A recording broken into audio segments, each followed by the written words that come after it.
Well, at a virtual climate summit with 40 world leaders, President Biden announcing the U.S. has a goal of cutting emissions in half by the year 2030. We're joined by Washington correspondent Alexandra Lamone live this morning with more on this. Good morning. What are the goals exactly that the president was talking about? Hi there, good morning. Well, President Biden announced a goal of cutting U.S. emissions in half from 2005 levels by the year 2030, and it's a pretty ambitious plan. In fact, experts say that in order to reach that goal, the U.S. would have to make some pretty big changes pretty quickly, and a lot of that is going to actually hinge on whether President Biden's plan, infrastructure plan, is passed by Congress. And that's because the president's infrastructure proposal, for example, would invest in a federal electric vehicle fleet and help invest in a network of nationwide electric vehicle charging stations. It would also move the nation's entire power grid toward more clean and green energy sources, like becoming more dependent on solar and wind energy and phasing out other dirtier energy sources like coal and oil. So a lot of that, whether or not the U.S. can reach this goal, is going to depend on whether that package is approved. All right, and of course, topics like this sometimes very controversial. What do Republicans have to say about this? Well, Republicans opposed the president's infrastructure package for a few reasons. Number one, they say that it is just too expensive, totaling almost $2 trillion. And they say the U.S. has already spent trillions of dollars in the past year alone to deal with the pandemic. So they are proposing their own infrastructure package that costs about $568 billion and invests in more traditional infrastructure, things like roads, bridges, and railways, which the president's does as well. But the Republican package does not invest in those big green energy projects, in part because they say they want to make sure that traditional energy jobs remain in place. So that's the big difference between the two. But again, if President Biden is hoping to actually reach his own newly announced climate goals, a lot of that will depend on how soon the country starts transitioning to cleaner energy sources. All right, Alexandra, thank you so much for breaking it all down for us. We appreciate it. A recent CBS News poll shows 56% of Americans surveyed believe the time is now to talk about climate change. 21% of respondents say that climate change does not have to be addressed at all. And now to COVID-19, dozens of appointments available every day at county and state-run vaccination sites. But officials say many appointments aren't being filled fast enough. Erica DeCoste live in Rochester with more on the county's effort to get more people vaccinated. Erica, good morning. Well, Leah, starting today, those 60 years of age and older can walk into any state-run vaccination site and get their appointment. Huge news for them, but also in Monroe County, leaders say now anyone eligible of any age can also walk into any county-run vaccination site. This is all an effort to reach herd immunity faster. A few months ago, there was a big push to focus on older adults and those in nursing homes, but now the pendulum is swinging the other way. Dr. Nancy Bennett, co-chair of the Finger Lakes Vaccine Task Force, says the elderly population has a vaccination rate of 75% or higher. As you go down the age groups, that percentage drops significantly. A big part of turning this around is dispelling some misconceptions. One of those things that we hear frequently is questions about effectiveness, which I can assure you is really very, very high. Another is safety, and we know now that these vaccines are incredibly safe. And the last is the question of cost. We understand that some people have not been sufficiently reassured that receiving a vaccine is free. There's also a toolkit on the County Vaccine Hub website where people can go and get all the resources they need to talk to family and friends about the vaccine. In Rochester, Erica DeCoste, News 8. Erica, thank you. We should note about 46% of people in our Finger Lakes region have received at least one dose of the COVID vaccine.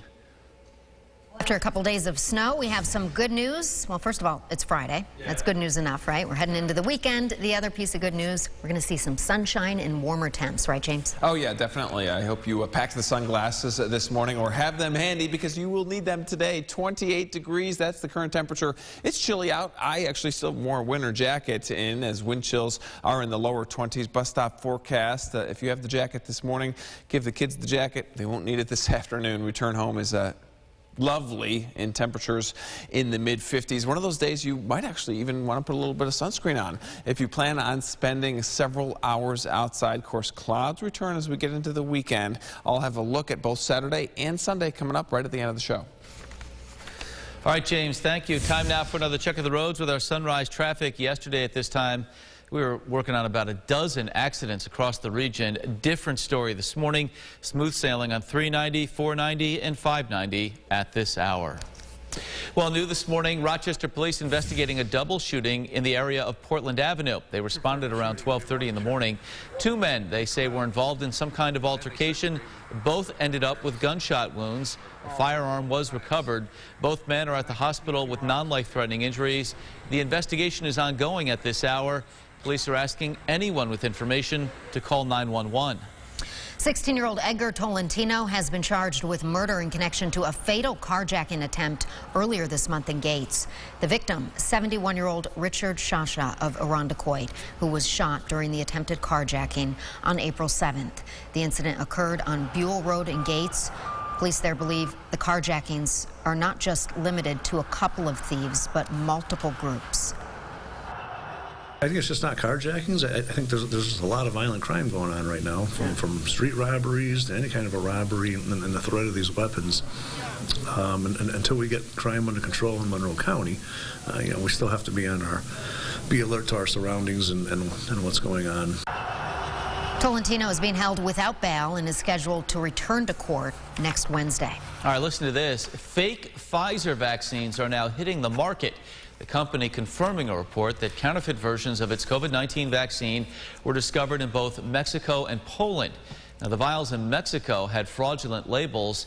The ones in Poland were suspected to be containing anti-wrinkle cream. All right, time now for the GRE Morning Business Report on this Friday. Corporate America making a pledge to protect the climate. Big brands like Visa, Pepsi, and Alaska Airlines signing on to accelerating their efforts to reach the goals of the Paris Climate Accord. And more than 100 companies have committed to reaching the goal of net zero carbon emissions by the year 2040. Well, another round of improvement in the job market, according to the Labor Department. First-time filings for weekly jobless claims fell to 547,000 last week. That is down from 586,000 the week before. It also marks a low during this pandemic. There's a call for a federal mask mandate on airplanes to be extended. The president of the largest flight attendants union telling a Senate subcommittee this week the rule should be extended through September. She said we are still, quote, in the middle of the crisis. The current rule signed by the president back in January is set to expire May 11th.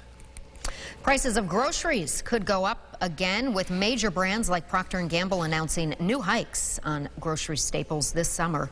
Prices at the checkout have been steadily climbing throughout the past year, and the latest products to see an increase include senior, female, and baby care items. While exact percentages have yet to be determined, we're told a 27 count of Pampers retailing for around $9 could increase as much as 72 cents a package. Not good for you, James. No. All right, here's what's happening at the water cooler this morning. The 93rd Academy Awards are coming up this Sunday. That's right, the Oscars. It will be held mostly in person with some virtual performances from stars in Hollywood. Minari, Judas and the Black Messiah, and Nomadland lead the way with 6 nominations each, including Best Picture. All right, we're going to rate your best forecast after what we've been through, James. Give you a statue. Yeah, there you go. Rate the forecast, maybe not me. How about that? A beautiful day today, weekend forecast. Looks pretty good. So yesterday, if you were watching, you might have seen me have late rain in the Saturday forecast. I've gotten rid of that. I only have sun to clouds here because the trend has been later and later. In fact, the rain showers look like Saturday night and into Sunday. Sunday morning rain showers, sure, but otherwise I think most of the weekend is actually dry. A pretty decent one there. News 8 8-day forecast. We have a major warm-up in sight Tuesday, Wednesday, Thursday, mid, maybe even upper 70s there. So finally looking at some great golf weather, getting out playing a little bit of baseball out there. Why not? I know some high school football games. I think sectionals is coming up. All right, and the award goes to James Gilbert. We're expecting your acceptance speech maybe Monday. Here it comes. Thanks for watching News 8 at Sunrise. Our next update in 30 minutes. CBS This Morning's coming up next. Have a great day. Follow News 8 wherever you are on RochesterFirst.com, Facebook, Twitter, and on our app for news and weather.